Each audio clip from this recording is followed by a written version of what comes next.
We're going to be joined by the Deputy Mayor of Jerusalem right now, live. Fleur Hassan-Nahoum, thank you very much for your time. Look, we've seen some really distressing images tonight. The first hostage video come out of an Israeli citizen. Do you think this is propaganda from Hamas?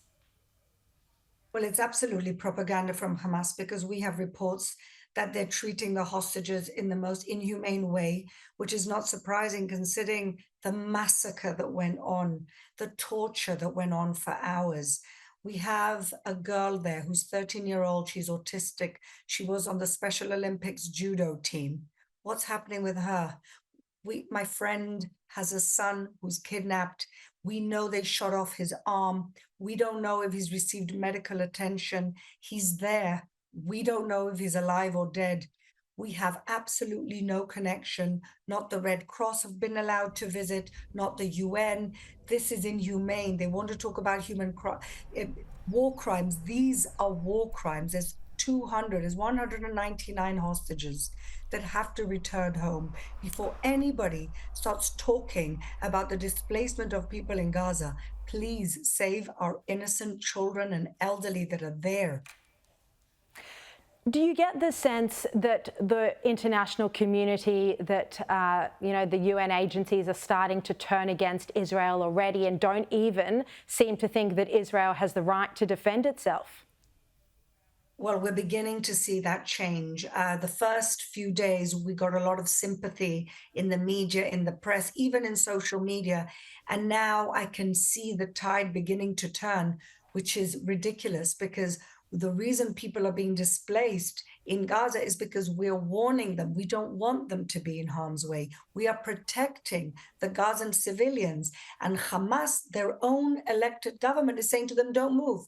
Why are they asking them not to move and stay in the buildings where they've buried all of their terrorist infrastructure, where they know that we need to dismantle? We need to do anything that any country would do to defend its citizens. And if it was one of their children being kidnapped, would you not want your government to do everything possible to get your child home? This is what we're talking about here. Absolutely. Look, it was on Friday when Israel first gave that 24-hour deadline for Palestinian civilians to leave, to save their lives, to protect them, before they were preparing to launch that ground assault in the region. But we haven't seen that ground assault start yet. Can you help explain to us what's been the delay with the invasion?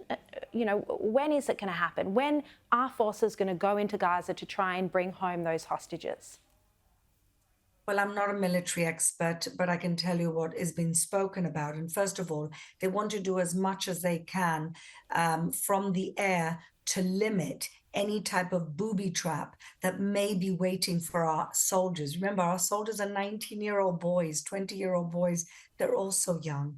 And so we're trying to eliminate as much as we can with the least possible civilian casualties in order to, when our soldiers go in, they can go in and really do the job that they're supposed to do.